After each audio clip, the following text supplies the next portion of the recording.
હવે ભારતીય રેલવે લઈને આવી રહી છે, એટલે તમે હવે રેલવેમાં જશો તો એ લગેજ નક્કી માત્રા નક્કી થશે અને એ લગેજ રેલવેમાં આવશે. એટલે આ વિડીયો અત્યારે હું તમારી સાથે જે શેર કરવા માટે જઈ રહ્યો છું એ તમારી જિંદગી માટે બહુ જ કામનો વિડીયો છે. કારણ કે તમે અત્યાર સુધી જો એરપોર્ટ ઉપર જતા હો તો જે લગેજ લઈ જવાનો જે નિયમ છે કે અમુક કિલો લગેજ જ તમે લઈને જઈ શકો, એનાથી વધારે પર તમારે ચાર્જ ચૂકવવો પડે અથવા દંડ ભરવો પડે.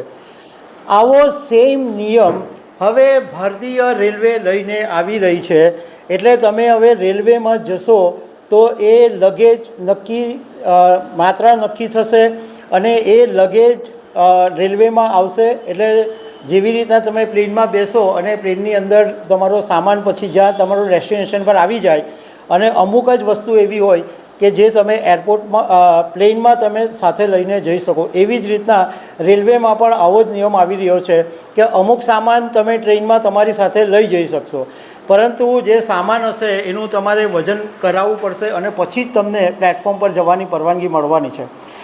તો આના વિશે હું તમારી સાથે વાત કરીશ. મારું નામ રાજેશ શાહ છે અને તમે જોઈ રહ્યા છો ગુજરાતના સૌથી મોટા ડિજિટલ ન્યૂઝ પ્લેટફોર્મ ખબરછે.com. ભારતીય રેલવે પણ હવે ટૂંક સમયની અંદર એરપોર્ટની જેવી સિસ્ટમ લાવી રહી છે અને તમે ટ્રેનમાં જશો તો એનો સામાન પહેલાં તોલવામાં આવશે અને એ પછી તમને પ્લેટફોર્મ ઉપર એન્ટ્રી મળશે. જો કે અત્યારે પાયલોટ પ્રોજેક્ટ તરીકે ઉત્તર અને ઉત્તર મધ્ય રેલવે સ્ટેશનની આનાથી શરૂઆત થશે, જેમાં લખનઉ અને પ્રયાગરાજ વિભાગમાંથી શરૂ કરવાનો નિર્ણય લેવામાં આવ્યો છે. એટલે જેની અંદર લખનઉ સ્ટેશન આવશે, Charbagh station, Prayagraj junction, Kanpur railway station, Mirzapur, Aligarh, Govindpuri અને ઇટાવા.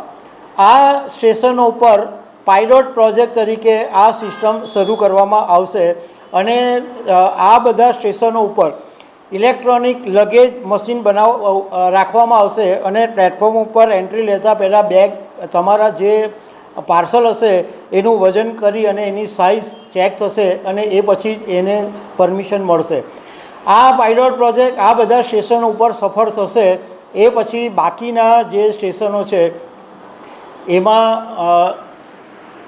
પણ આ સિસ્ટમ લાગુ થવાની છે. હવે અત્યારે જે માહિતી મળી છે એ પ્રમાણે કેટલાક જે કિલો જે સામાન છે એ ફ્રી લઈ જવાશે.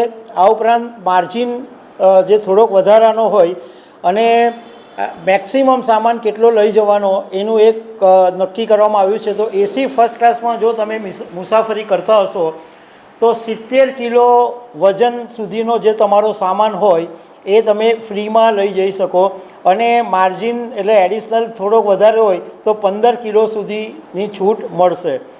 એવી રીતના એસી 2 ટિયર ક્લાસ ફર્સ્ટ ક્લાસની અંદર 50 કિલો ફ્રી તમે લઈ જઈ શકો અને બીજું 10 કિલો એક્સ્ટ્રા છૂટ આપવામાં આવશે. એસી 3 ટિયર એસી ચેરકાર એની અંદર 40 કિલોની છૂટ છે અને 10 કિલો એક્સ્ટ્રા છે.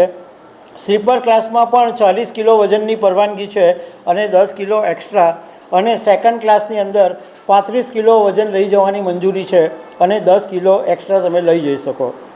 હવે જે તમે ફ્રી સામાનની જે છૂટ આપવામાં આવે એ તો તમારે રૂપિયા ચૂકવવાના નથી, પરંતુ એના ઉપરનો જેટલો બી સામાન હશે એની ઉપર 1.5 ગણો લગેજનો રેટ આપવો પડશે. અત્યારે આ જે સામાન લઈ જવાનો છે એનો કેટલો રેટ લાગશે એની માહિતી સામે નથી આવી. જો તમે બુકિંગ વગર અથવા આંશિક બુકિંગ સાથે પકડાશો તો તમારે 6 ગણો રેટ ભરવાનો રહેશે.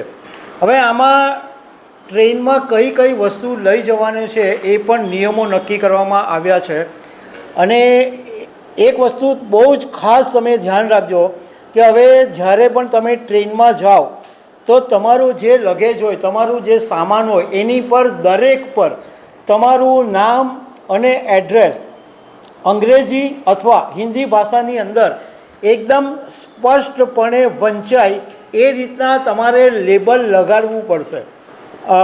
જો તમે તમારા સામાન ઉપર તમારું નામ એડ્રેસ નહીં લખ્યું હશે તો એવો સામાન બુકિંગ માટે એક્સેપ્ટ નહીં થાય, એને સ્વીકારવામાં નહીં આવે.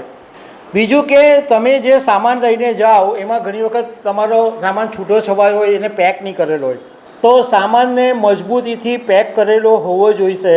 અને જો પેકિંગ બરાબર નહીં હશે તો ફોરવર્ડિંગ નોટ સાઇન કરવી પડશે, જેની અંદર પેકિંગની કઈ કઈ ખામી છે એ લખવામાં આવશે.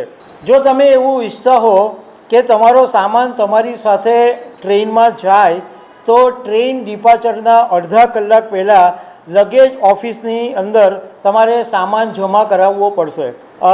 જે મુસાફરોએ પોતાની સીટ બુક કરાવી હોય એટલે રિઝર્વેશન કરાવ્યું હોય એવો જ્યારે રિઝર્વેશન કરાવે એ સમયે પોતાના સામાનનું જે બુકિંગ છે એ પણ એ સમયે કરાવી શકશે. હવે આ સામાનની અંદર કોઈ દુર્ગંધ ફેલાવતી વસ્તુ હોય એ તમે નહીં લઈ જઈ શકો. એ ઉપરાંત વિસ્ફોટક હોય, જ્વલનશીલ પદાર્થ હોય, ખાલી ગેસ સિલિન્ડર હોય, મરેલા મરઘા હોય, એસિડ હોય, મતલબમાં એવી કંઈ પણ વસ્તુ હોય તો એને લઈ જવાની પરવાનગી મળશે નહીં.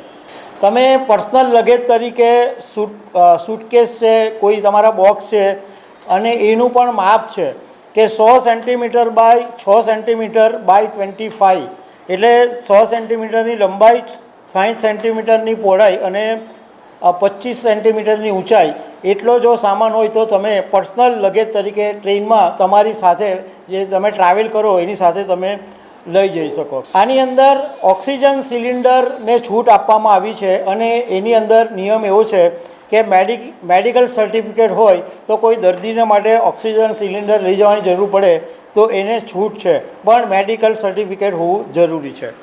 તો દર્શક મિત્રો, આવી અનેક વાતો સાથે અમે તમને મળતા રહીશું. Thank you very much.